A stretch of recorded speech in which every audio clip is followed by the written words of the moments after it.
Number 28, Buchanan Rides Alone, 1958. Bud Bowtitcher's Buchanan Rides Alone may look like a simple Western on the surface, but underneath, it's sharp, ironic, and quietly political. It's part of the Bowtitcher Randolph Scott cycle, and like the others, it's a story about a man who rides into trouble, guided by his own moral compass, and leaves a changed world behind.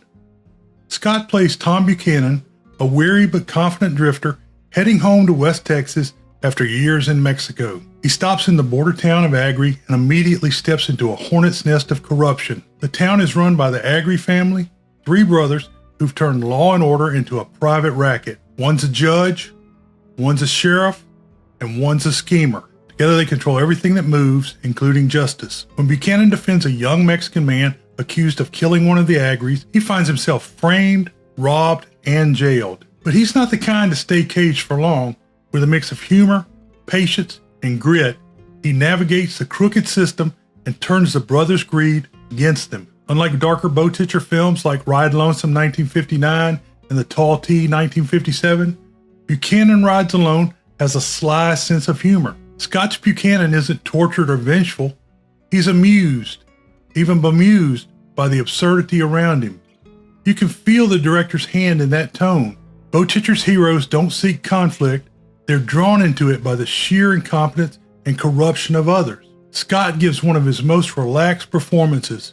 His Buchanan has seen enough of the world to know what matters and what doesn't. When he fights, it's quick and decisive. Not done for ego, but because someone has to do the right thing. There's a wiry charm in his voice and a calm confidence that feels earned. The Agri brothers, on the other hand, are small men playing at power. Their squabble over money and status exposes the pettiness at the heart of most corruption. It's not greed for empires, but greed for pocket change and local control. Bowtitcher captures that perfectly, turning moral decay into absurd comedy. The supporting cast, including Craig Stevens and Toll Avery, bring texture to the story.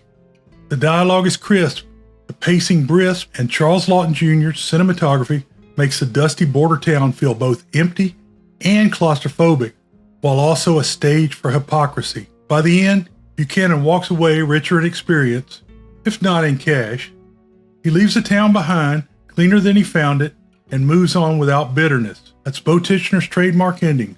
Justice is done without fanfare, the hero riding off not in triumph, but in quiet satisfaction. Buchanan Rides Alone is Bowtitcher at his most playful. Beneath the dry humor and simple setup lies a sharp critique of greed, bureaucracy, and small-town corruption.